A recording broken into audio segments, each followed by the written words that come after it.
नमस्कार दोस्तों, स्वागत है आपका वैदिक ब्लेसिंग में। आज हम बात करेंगे 6 तारीख को पड़ने जा रही है पूर्णिमा, और पूर्णिमा के दिन आप कर सकते हैं खास उपाय चंद्रमा के लिए। तो चंद्रमा के लिए खास उपाय कैसे कर सकते हैं, क्योंकि इस दिन संयोग यह है कि 6 तारीख को पड़ रही है पूर्णिमा और साथ में पड़ रहा है सोमवार का दिन।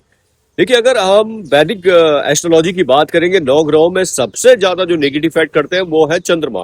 देखिए, कुछ भी आपकी ग्रह कुंडली में खराब है तो सबसे पहले आपके मन पे, विचारों पे आपके इफेक्ट करते हैं, और वहीं पे जब आपके विचारों पे इफेक्ट करते हैं तो आप गलत डिसीजन जब लेते हैं जीवन में, तो कहीं ना कहीं वही गलत डिसीजन आपको जीवन में कुछ ना कुछ नेगेटिव प्रभाव आपके जीवन में देते हैं।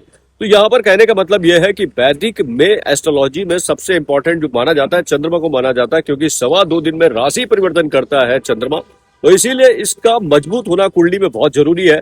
तो 6 तारीख को आप खास उपाय करके अपने चंद्रमा को मजबूत कर सकते हैं। अगर आपकी कुंडली में नीच राशि में चंद्रमा बैठे हैं, या क्रूर ग्रह के साथ बैठे, या सूर्य से अस्त है, या 8वें भाव में बैठे, या 6वें भाव में बैठे, या 12वें भाव में बैठे हैं, तो कहीं ना कहीं आपके लिए खास दिन है 6 अक्टूबर का, क्योंकि इस दिन पड़ रही है पूर्णिमा और साथ में हो रहा है सोमवार का दिन। संयोग का दिन है कि सोमवार भी इसी दिन पड़ रहा है। तो खास उपाय क्या कर सकते हैं आप इस दिन? आप चंद्रमा के बीज मंत्रों को, क्योंकि शाम के समय चंद्रमा पूर्णिमा शुरू होगी 6 बजे के बाद, तो आप रुद्राक्ष की माला से, रुद्राक्ष की जो 108 वाली माला आती है, उससे आप चंद्रमा के जाप कर सकते हैं। और चंद्रमा का मंत्र है ओम सोम सोमाय नमः। इसको मंत्र को आप जितनी बार जाप कर सकते हैं उस दिन, पूर्णिमा के दिन, तो इसका इफेक्ट जो आपको लाख गुना मिलता है। क्योंकि इस दिन अगर आप चंद्रमा के संबंधी जाप करते हैं या चंद्रमा की पूजा करते हैं, तो कहीं ना कहीं आपको चंद्रमा के पॉजिटिव रिजल्ट अपने जीवन में देखने को मिलेंगे। तो 6 अक्टूबर की शाम को 6 बजे के बाद आप रुद्राक्ष की माला से चंद्रमा की जाप कर सकते हैं ओम सोम सोमाय नमः।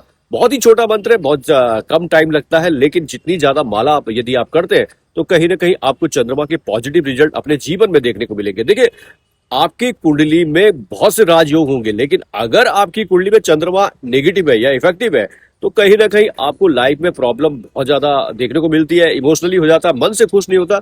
और भी कहा भी जाता है कि मन चंगा तो कटौती में गंगा। अगर आपका मन खुश है तो आप जीवन में बहुत कुछ कर सकते हैं, लेकिन यदि मन दुखी है, आपके पास सब कुछ है, पैसा है, आप नौकरी कर रहे हैं, आपके पास परिवार है, आपके रिश्ते अच्छे हैं, आपके रिलेशनशिप पत्नी के साथ अच्छे हैं या पति के साथ अच्छे हैं, लेकिन आपका मन खुश नहीं है, तो कहीं ना कहीं फिर आपके जीवन में वो चीजें आप नहीं महसूस कर पाते जिसके लिए आप धरती पे आए हो। तो पहले, सबसे पहले अपनी कुंडली में चंद्रमा को मजबूत कीजिए। देखिए, बाकी एस्ट्रोलॉजर आपको शनि से डराएंगे, राहु से डराएंगे, वो अलग चीज होगी, लेकिन सबसे पहले अपने मन में काबू कीजिए, अपने मन को पॉजिटिव कीजिए। और 6 तारीख को पूर्णिमा है, उस दिन आप ओम सोम सोमाय का जाप कर सकते हैं। साथ ही मैं आपको बता दूं कि इसके साथ साथ यदि आप सुबह उठते हैं, जब भी आप सुबह उठते हैं, तो सबसे पहले भगवान का धन्यवाद कीजिए और अपने लिए पॉजिटिव अफर्मेशन बार बार रिपीट कीजिए। आप अपने लिए कह सकते हैं कि मैं जीवन में बेहतर जीवन जी रहा हूं, मेरा मन खुश है, मैं हमेशा पॉजिटिव रहता हूं। इस तरह की अफर्मेशन अपने आप को दीजिए। देखिए, मन वही सुनता है जो आप कहते हैं। आप अगर कहेंगे कि दुनिया में दुख है, तो वो कहेगा तथास्तु, वो कहेगा दुखी दुख है। लेकिन यदि आप कहेंगे कि जीवन में खुशी खुशी है, तो वो आपको कहेगा तथास्तु, वो आपको खुशियां ही देगा। तो जो आप चाहते हैं आपका मन आपको देगा। क्योंकि अगर आप ज्योतिष शास्त्र के हिसाब से देखें तो 2.25 दिन में राशि परिवर्तन करता है चंद्रमा, और चंद्रमा के राशि परिवर्तन करने से मन के विचारों में बहुत जल्दी परिवर्तन आता है। तो मन यदि आपका स्थिर है, पॉजिटिव है, तो आप जीवन में वो सब अचीव कर सकते हैं जो आप चाहते हैं। तो मन को पॉजिटिव कीजिए, बहुत ही सिंपल है, उपाय जरूर कीजिएगा, आपको 100% इसका रिजल्ट जरूर मिलेगा।